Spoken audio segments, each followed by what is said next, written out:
नमस्कार, मैं निशांत कुमार, आप देख रहे हैं जनमंच न्यूज। हमारे साथ जो शख्स मौजूद है, इनका नाम एडवोकेट रवि है। ये प्रैक्टिस करते हैं पटना हाई कोर्ट में और साथ साथ सिविल कोर्ट दानापुर में भी, और कई तरह के सिविल कोर्ट में जाते हैं। बिहार के विभिन्न सिविल कोर्ट में केसों को लड़ते हैं, न्याय दिलवाते हैं लोगों को।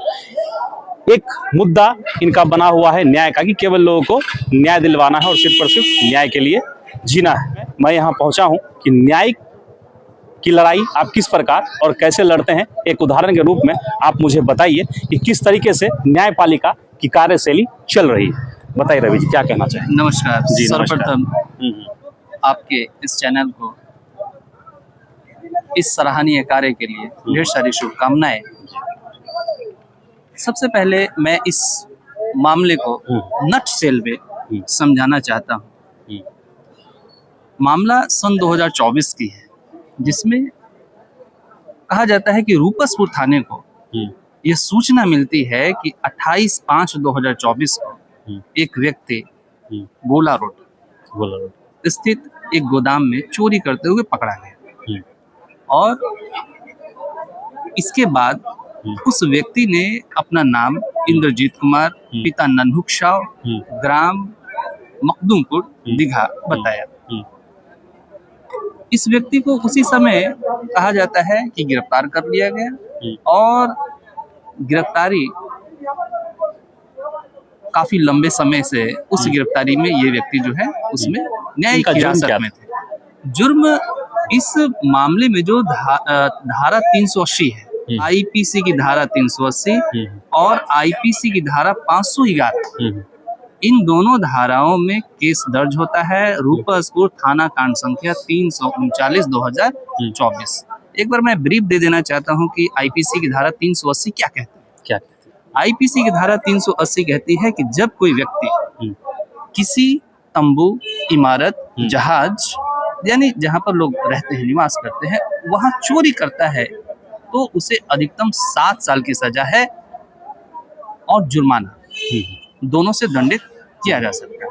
और आईपीसी की धारा 511 यह कहती है कि अगर कोई व्यक्ति अपराध करने का प्रयास करता है, it means attempt to crime, अपराध करने का प्रयास करता है, उसने अपराध किया नहीं, प्रयास कर रहा है, तो उस अपराध के लिए जो अधिकतम सजा है, उस अधिकतम सजा की आधी सजा उसको दी जाएगी।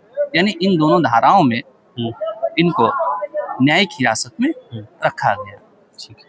एक दिन मैं एक केस की सुनवाई कर रहा था और अपने मामले की पैरवी जैसे ही खत्म किया तो एक दूसरे केस का नंबर लगा, जिसमें ये केस जिसकी मैं चर्चा कर रहा हूँ, ये केस आया।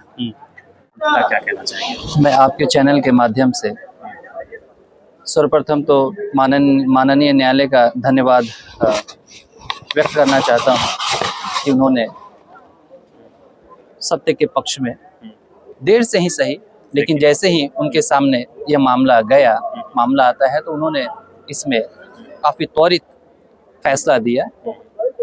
और पुनः मैं देश की जनता से और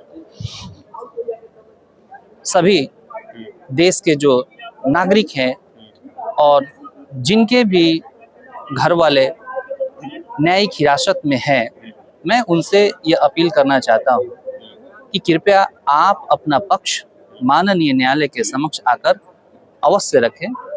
और जीत हमेशा सत्य की ही होती है। माननीय न्यायालय का जो भी फैसला होता है वो सत्य के पक्ष में ही होता है और सर्वोपरि है। तो हम आपके चैनल के माध्यम से यही पूरी जनता से अपील करेंगे। एक बार संक्षेप बता दीजिए किस तरीके से हुआ था, एकदम संक्षेप में, ताकि जनता जो है सुने और समझे बात। संक्षेप बताइए, केस का मामला क्या था, न्यायपालिका में कितने दिन रहे, किस तरीके से किया? ये मामला जो है धारा 380 और 511 आईपीसी की धारा का मामला था। इसमें एक सूचक के द्वारा पुलिस को ये सूचना दी जाती है कि ये उनके गोदाम में जाकर के चोरी करते वक्त पकड़े गए। इसके पश्चात ये फुलवारी उपकारा जेल है, उसमें न्यायिक हिरासत में रखे गए थे।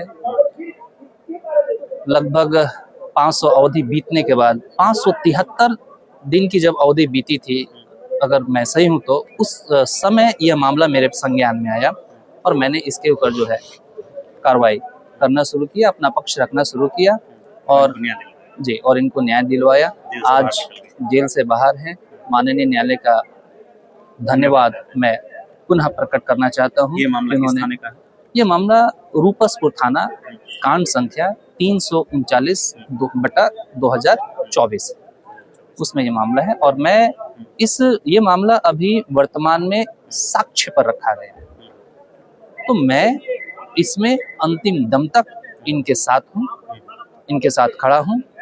इन्हें किसी भी प्रकार की कोई परेशानी नहीं है, हमेशा मैं इनके लिए खड़ा हूँ और सत्य की ही जीत होगी।